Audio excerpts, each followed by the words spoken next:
ಓಂ ಶ್ರೀ ಮಂಜುನಾಥಾಯ ನಮಃ. ಓಂ ಶ್ರೀ ಅಣ್ಣಪ್ಪ ಸ್ವಾಮಿ ನಮಃ.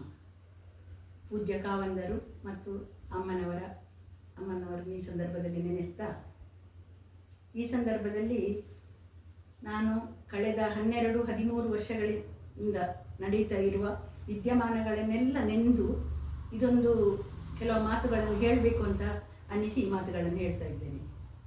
12 ವರ್ಷದ ಕೆಳಗೆ ಒಂದು ಅಮಾಯಕ ಹೆಣ್ಣು ಮಗು, ಸೌಜನ್ಯ ಎಂಬ ಹೆಣ್ಣು ಮಗುವಿನ ಒಂದು ಕೊಲೆಯಾಗಿತ್ತು.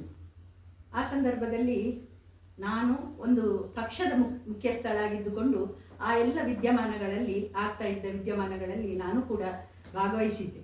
ಯಾಕೆಂತ ಹೇಳಿದರೆ, ಮೊದಲಿನ ದಿನ ರಾತ್ರಿ ಮಗು ಇಲ್ಲ ಅಂತ ಹೇಳಿದರು. ಆಮೇಲೆ ಬೆಳಿಗ್ಗೆ ಬಂದು ನಮ್ಮ ಹತ್ರ ಈ ಮಗು ಇನ್ನೂ ಕೂಡ ಸಿಕ್ಕಲಿಲ್ಲ ಅಂತ ಹೇಳುವಾಗ ನಾವು ಕೂಡ ಇನ್ನು ಅಲ್ಲಿಗೆ ಹೋಗಬೇಕು ಅಂತ ಹೇಳ್ತಾ ಇರುವ ಆ ಸಂದರ್ಭದಲ್ಲಿ ಮಗುವಿನ ಡೆಡ್ ಬಾಡಿ ಸಿಕ್ಕಿದೆ ಅಂತ ಗೊತ್ತಾಯಿತು. ಆಮೇಲೆ ನಾವು ಅಲ್ಲಿಗೆ ಹೋಗಿದ್ದೆವು. 2-3 ಸರ್ತಿ ಅವರ ಮನೆಗೆ ಕೂಡ ಹೋಗಿದ್ದೆ. ಆ ಸಂದರ್ಭದಲ್ಲಿ ಅವರ ಮನೆಯವರು, ಅವರ ಅಜ್ಜ ಎಲ್ಲ ಪೂಜ್ಯ ಕಾವಂದರವರಿಗೆ ಏನೆಲ್ಲ ಸಹಕಾರ ಮಾಡಿದರು, ಈ ಒಂದು ಕೇಸನ್ನು ತೆಗೆದುಕೊಳ್ಳಿಕ್ಕೆ ಸ್ಟೇಷನ್ಗೆ ಹೇಗೆ ಒತ್ತಡ ಹಾಕಿದರು ಎಲ್ಲವನ್ನು ಸಹ ಆ ಸಂದರ್ಭದಲ್ಲಿ ಹೇಳಿದರು.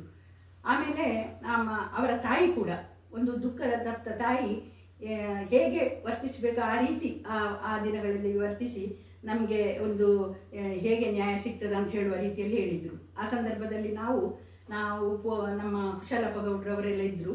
ಆ ಸಂದರ್ಭದಲ್ಲಿ ಅವರೆಲ್ಲ ನಾವು ಹೇಳಿದೆವು, ನಮ್ಮಿಂದಾದ ಪ್ರಯತ್ನವನ್ನು ನಾವು ಖಂಡಿತ ಮಾಡ್ತೇವೆ ಸತ್ಯ ಹೊರ ಬರಲಿಕ್ಕೆ ಅಂತ ಹೇಳುವಂಥದ್ದು.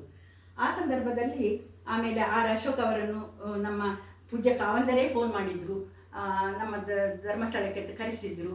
ಇವರೊಟ್ಟಿಗೆ ಅವರ ಮನೆಯವರೊಟ್ಟಿಗೆ ನಾನು ಕೂಡ ಅವರೊಟ್ಟಿಗೆ ಹೋಗಿದ್ದೆ. ಹೋಗಿ ಅವರಿಗೆ ಯಾವ ರೀತಿಯ ನಿಮಗೆ ಇದರ ಎಲ್ಲ ಇದು ಹೇಗಾಗಬೇಕು ಅಂತ ನಿಮ್ಮ ಅನಿಸಿಕೆ ಅಂತ ಹೇಳುವಾಗ ಅವರಿಗೆ ಯಾವ ರೀತಿ ಇಚ್ಛೆಯೋ ಆ ರೀತಿಯೇ ಮಾಡ್ತೇವೆ ಅಂತ ಹೇಳುವ ಭರವಸೆಯನ್ನು ಸಹ ಕೊಟ್ಟರು. ಆ ರೀತಿಯಲ್ಲೇ ನಮಗೆ ಸಹ ಹೇಳಿದರು. ಆ ಸಂದರ್ಭದಲ್ಲಿ ಅವರು ಅಷ್ಟು ಮತ್ತು ಆಮೇಲೆ ಸಂತೋಷ್ ಕುಮಾರ್ ಸಿಕ್ಕಿದ ಸಂದರ್ಭದಲ್ಲಿ ಕೂಡ ಅವನೇ ಕೊಲೆಗಾರ. ಅವರ ಅಜ್ಜ ಒಂದು ಹೇಳಿದ ಮಾತು ನನಗೀಗ ಕೂಡ ನೆನಪಿದೆ. ಅವರು ಹೇಳಿದ್ದರು ಆ ಸಂದರ್ಭದಲ್ಲಿ, ಈ ಮನುಷ್ಯ ಯಾವಾಗಲೂ ನನ್ನ ಮಗನ ಅಲ್ಲಿ ಒಂದು ಫುಡ್ ಕೌಂಟರ್ ಇದೆ, ಅದರಿಂದ ಫುಡ್ ತೆಗೆದುಕೊಂಡು ಹೋಗ್ತಾ ಇದ್ದ, ಹಾಗೆ ತುಂಬ ದಿನದಿಂದ ತೆಗೆದುಕೊಂಡು ಹೋಗ್ತಾ ಇದ್ದ.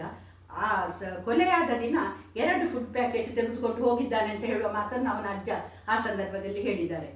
ಹೀಗೆಲ್ಲ ಇರುವಾಗ ಒಮ್ಮೆ ಈ ಪರಿಸ್ಥಿತಿ ಕಂಪ್ಲೀಟ್ ಟರ್ನ್ ಆಗಲಿಕ್ಕೆ ಶುರುವಾಯಿತು. ಎಲ್ಲವೂ ಮಾಡಿದ್ದು ಧರ್ಮಸ್ಥಳದವರು ಅಂತ ಹೇಳುವ ಮಾತುಗಳು ಬರಲಿಕ್ಕೆ ಶುರುವಾಯಿತು. ಕಡೆಗೆ ಎಷ್ಟರ ಮಟ್ಟಿಗೆ ಅಂತ ಹೇಳಿದರೆ ಅದು ಅವರ ಕುಟುಂಬವೇ ಮಾಡಿದ್ದು ಅಂತ ಹೇಳುವವರೆಗೆ ಅಲ್ಲಿಗೆ ಮುಟ್ಟಿದ್ದು ನಿಜವಾಗ್ಲೂ ಬಹಳ ದುಃಖದ ವಿಚಾರ. ಯಾಕಂತ ಹೇಳಿದರೆ, ನಮಗೆ ಆಮೇಲೆ ಇವರು ಒಮ್ಮೆ ಪ್ರತಿಭಟನೆ ಮಾಡಿದರು. ಇನ್ನೊಂದು ಪ್ರತಿಭಟನೆಯ ಸಂದರ್ಭದಲ್ಲಿ ಪೂಜ್ಯ ಕಾವಂದರು ನಾವು ಅಲ್ಲಿ ಒಂದು ಸಮನ್ವಯ ಮನಸ್ಥಿತಿಯ ಇರುವವರೆಲ್ಲ ಒಂದು ಸೇರಿಕೊಂಡು ಒಂದು ಸಭೆ ಮಾಡುವಾಗ ಪೂಜ್ಯ ಕಾವಂದರು ಅವರ ತಮ್ಮನ ಮಗ ಇದ್ದ ಡಾಕ್ಯುಮೆಂಟನ್ನು, ಅಮೆರಿಕದಲ್ಲಿ ಕೆಲವು ಸ್ಟಡಿ ಮಾಡ್ತಾ ಇರುವ ಡಾಕ್ಯುಮೆಂಟನ್ನು ಸಹ ನಮಗೆ ತೋರಿಸಿದರು. ನಾನು ಒಂದು ಮಾತನ್ನು ಈ ಸಂದರ್ಭದಲ್ಲಿ ಹೇಳಲಿಕ್ಕೆ ಇಚ್ಛಿಸ್ತೇನೆ. ಏನಂತ ಹೇಳಿದರೆ, ನನ್ನ ಜೀವಮಾನದಲ್ಲಿ ನಾನು ಕಂಡಂಥ ಒಂದು ದೈವಿ ಸ್ವರೂಪ ಪೂಜ್ಯ ಕಾವಂದರು ಹಾಗೂ ಅಮ್ಮ, ಅವರು ಪಾರ್ವತಿ ಪರಮೇಶ್ವರರು ಅಂತ ಹೇಳಿದರೆ ಬೇರೆ ಇಲ್ಲ, ಅವರು ಅಂದರೆ ಬೇರೆ ಇಲ್ಲ ಅಂತ ಹೇಳುವಂಥ ಅಭಿಪ್ರಾಯ ನನ್ನದು. ಯಾಕಂತ ಹೇಳಿದರೆ ಯಾವತ್ತೂ ನಾವು ಅವರು ಸಣ್ಣ ಸಣ್ಣ ಕೆಲಸಗಳಿಗೆ ಸಹ ಅವರ ಹತ್ತಿರ ಹೋಗ್ತಾ ಇದ್ದೆವು, ಅವರಿಂದ ಸಲಹೆ ಸೂಚನೆ ಪಡೀತಾ ಇದ್ದೆವು. ಅಂಥ ಸಂದರ್ಭದಲ್ಲಿ ಕೂಡ ಅವರು ಎಂದೂ ಕೂಡ ಯಾರಲ್ಲಿ ಕೂಡ ತಪ್ಪಿ ಮಾತಾಡಿದ್ದನ್ನು ನಾನು ನೋಡಲಿಲ್ಲ, ಇಲ್ಲವೇ ಉದ್ದಟತನದಿಂದ ಮಾತಾಡಿದ್ದನ್ನು ಕೂಡ ನಾನು ನೋಡಲಿಲ್ಲ.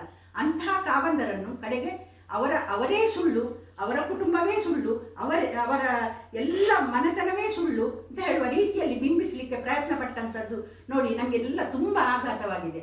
ನಾನು ಹೇಳ್ತಾ ಇದ್ದೇನೆ, ಪೂಜ್ಯ ಕಾವಂದರು ಅಂತ ಹೇಳಿದರೆ ನಾನು ಒಂದು ಮಾತು, ನನ್ನ ಮನಸ್ಸಿನ ಭಾವನೆ ಏನಂತ ಹೇಳಿದರೆ, ಪೂಜ್ಯ ಕಾವಂದರು ಅವರು ಒಂದು ಸತ್ಯ ದೇವರು ಅವರು ಹೇಳುವ ಒಂದೊಂದು ಮಾತಲ್ಲೂ ಅಷ್ಟು ಸತ್ಯ ಇದೆ ಅಂತ ಹೇಳುವ ನನಗೆ ಅವರೇ ಸುಳ್ಳು ಹೇಳ್ತಾರೆ ಅಂತ ಹೇಳಿದರೆ ಈ ಭೂಮಿಯಲ್ಲಿ ನಾನು ಯಾರನ್ನೂ ನಂಬುವುದಿಲ್ಲ. ಅಂಥ ಮನಸ್ಥಿತಿ ನನ್ನದು. ಯಾಕಂತ ಹೇಳಿದರೆ ಹಾಗೆ ನಂಬಿದವಳು ನಾನು. ಆದ ಕಾರಣ ನಮ್ಮ ಪೂಜ್ಯ ಕಾವಂದರು ಯಾವಾಗ ಆ ಸತ್ಯವನ್ನು ನಮಗೆಲ್ಲ ಹೇಳಿದ್ರೆ ಆ ಸಂದರ್ಭದಲ್ಲಿ ಆಮೇಲೆ ಅದು 100ಕ್ಕೆ 100 ಸತ್ಯ ಅಂತಲೇ ನಾನು ಕೂಡ ಹೇಳೋದು. ಯಾಕಂತ ಹೇಳಿದರೆ, ಸೌಜನ್ಯ ಅಂತ ಹೇಳುವ ಮಗು ಹೀಗೆ ಆಗಿದೆ ಅಂತ ಹೇಳೋದು ನಮಗೇನು ಸಂತೋಷದ ವಿಚಾರವ? ಖಂಡಿತ ಅಲ್ಲ. ಯಾಕಂತ ಹೇಳಿದರೆ, ನಿತ್ಯವಾಗಿ ನಾನು ಆ ಹೆಣ್ಣು ಮಗುವಿಗೆ ಯಾರು ಕೊಂದಿದ್ದಾರೆ ಅವರ ಆ ಸತ್ಯ ಒಮ್ಮೆ ಹೊರಗೆ ಬರಲಿ ಅಂತ ಹೇಳಿ ನಿತ್ಯ ಪ್ರಾರ್ಥನೆ ಮಾಡುವಾಗಲೂ ಒಂದು ಪ್ರಾರ್ಥನೆ ನಂದಿರ್ತದೆ. ಹಾಗಿರುವಾಗ ಮಗುವಿಗೆ ಅವರ ಮಗು ಆದ್ರೇನು ಆದ್ರೇನು, ಮಗು ಎಲ್ಲರಿಗೂ ಸಮಾಜಕ್ಕೆ ಒಂದು ಮಗು. ಆ ಮಗುವಿನ ದುರಂತ ಹೇಗಾಗಿದೆ ಅಂತ ಹೇಳುವ ಸತ್ಯ ಹೊರ ಬರಬೇಕು ಅಂತ ಹೇಳೋದು ನಮ್ಮದು 100ಕ್ಕೆ 100 ನಮ್ಮ ಮನಸ್ಸಿನಲ್ಲಿರುವಂಥದ್ದು.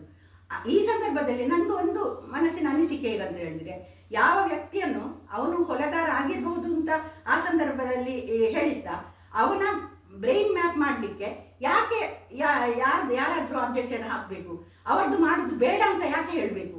ಇದು ನನ್ನ ಮನಸ್ಸಿನ ಅನಿಸಿಕೆ. ಮತ್ತೊಂದೇನಂತ ಹೇಳಿದರೆ, ಈಗ ಪೂಜ್ಯ ಖಾವದರು ಅವಳ ಮಾವ ಹೇಳ್ತಾನೆ, ಅವರು ಬಂದಿದ್ದ, ಅವನ ಧರ್ಮಸ್ಥಳದವರ ಹುಡುಗನೇ ಬಂದಿದ್ದ, ನೇತ್ರಾವತಿಯಲ್ಲಿ ಇದ್ದ, ಹೆಲಿಕಾಪ್ಟರಲ್ಲಿ ಬಂದಿದ್ದ. ಇದೆಲ್ಲ ಎಂಥ ಸತ್ಯ? ಈ ಮಾತನ್ನು ಸಹ ನಾವು ಎಲ್ಲರೂ ನಂಬಬೇಕಾ ಅಲ್ಲ ಅರ್ಥಬೇಕಾಗಿ ಪ್ರಶ್ನೆ ಕೇಳಬೇಕಾ? ಇದು ಕೂಡ ಒಂದು ಅಮೆರಿಕದಿಂದ ಹೆಲಿಕಾಪ್ಟರಲ್ಲಿ ಬಂದು ಇಂಥ ಒಂದು ಕೆಲಸವನ್ನು ಮಾಡಿ ಮತ್ತೆ ಅಮೆರಿಕಕ್ಕೆ ಹೋಗುದಾ? ಏನು ಇದು ಎಂಥದ್ದು ಸಹ ನಮ್ಗೆ ಅರ್ಥ ಆಗದಂಥ ವಿಚಾರ. ಇಂಥ ಸುಳ್ಳುಗಳನ್ನು ಹೇಳಿದ್ರು ಕೂಡ ಮನುಷ್ಯರು ನಂಬ್ತಾರಲ್ವ? ಇದೊಂದು ದೊಡ್ಡ ಪ್ರಶ್ನೆ ನನಗೆ. ನಾನು ಹೇಳ್ತಾ ಇರೋದು ಮುಖ್ಯವಾಗಿ ಧರ್ಮಸ್ಥಳದ ಯೋಜನೆಯನ್ನು ನಾವು ಸಾಧಾರಣ ಯೋಜನೆ ಹುಟ್ಟಿದಂದಿನಿಂದಲೇ ನೋಡ್ತಾ ಬಂದವರು, ಆ ಊರುಗಳಲ್ಲೇ ಬೆಳೆದವರು. ನಮ್ಮ ಮನೆ ಮತ್ತು ಧರ್ಮಸ್ಥಳಕ್ಕೆ ಅವಿನಾಭಾವ ಸಂಬಂಧ.